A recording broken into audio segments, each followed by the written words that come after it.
Baik, kita mulai petunjuknya yang kami terima. Bagaimana tuntunan Al-Quran dan Sunnah ya, tentang bimbingan pasca pernikahan. Bismillahirrahmanirrahim.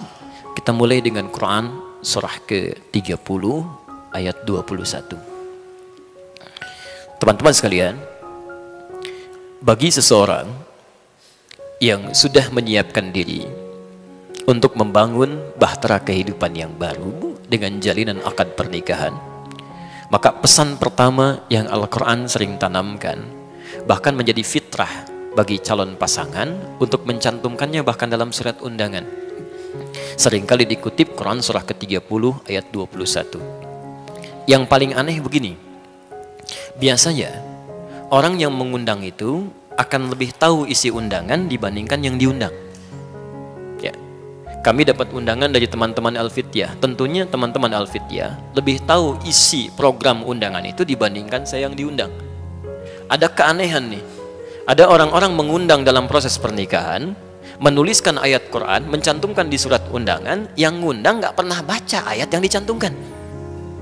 Sehingga ini yang menjadikan miss pertama kali ketika akad diucapkan, roh ayatnya tidak sampai pada dirinya. Seharusnya sebelum akad itu dilakukan, kalimat ini mesti tertanam dalam jiwanya dulu.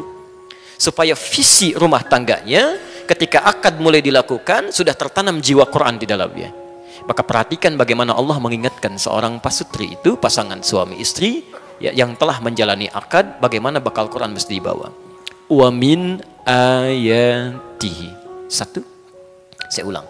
Wa min ayatihi. Bisa dibantu teman-teman? Ada yang bawa mushaf tidak? Ada yang bawa mushaf? Baik, izin coba dibaca terjemahannya. Ya? Ayat 21. Wa min ayatihi. Diterjemahkan apa di situ? Dan diantara tanda-tanda kebesarannya. Baik, fokus sekarang ya. Dalam bahasa Arab, tanda itu setidaknya memiliki dua istilah, paling minimal.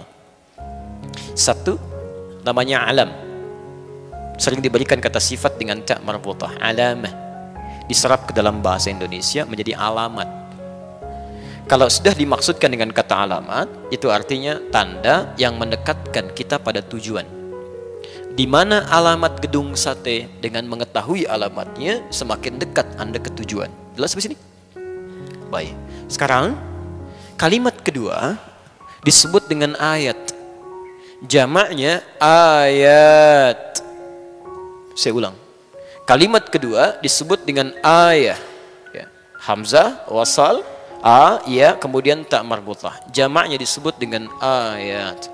Anda baca di kamus manapun, kalau benar ya, tataran bahasanya, ayat itu tidak pernah disebutkan dalam bahasa Arab kecuali tanda yang mendekatkan seorang hamba dengan Allah Subhanahu wa taala. Saya ulang, tidak disebutkan kata ayat dalam bahasa Arab kecuali satu tanda yang mendekatkan makhluk kepada Khalik. Jadi kalau disebutkan ayat, berarti dengan tanda itu kita menjadi lebih dekat dengan Allah Subhanahu wa taala. Karena itu isi Quran disebut dengan ayat. Al-Baqarah berapa ayat? Ali Imran berapa ayat? An-Nisa berapa ayat? Kenapa isi Quran disebut dengan ayat? Karena setiap Anda baca Quran, keadaan Anda menjadi lebih dekat dengan Allah Subhanahu wa taala.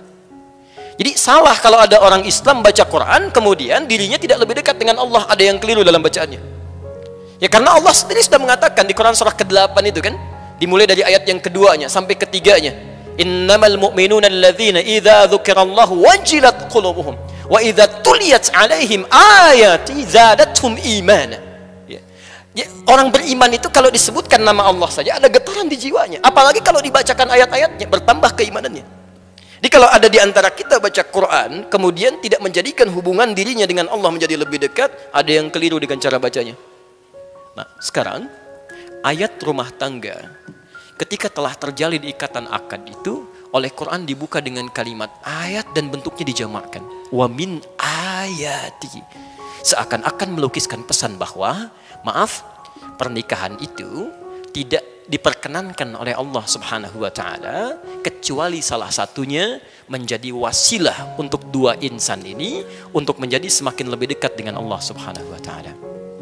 Jadi kalau saat ini ada orang sudah berumah tangga, maaf, belasan tahun, puluhan tahun, tidak menjadi lebih dekat dengan Allah Subhanahu wa taala, ada yang salah dalam rumah tangganya. Ada yang keliru. Kalau sebelum menikah rajin ke masjid, setelah menikah jadi putus ke masjid, ada yang keliru dalam rumah tangganya.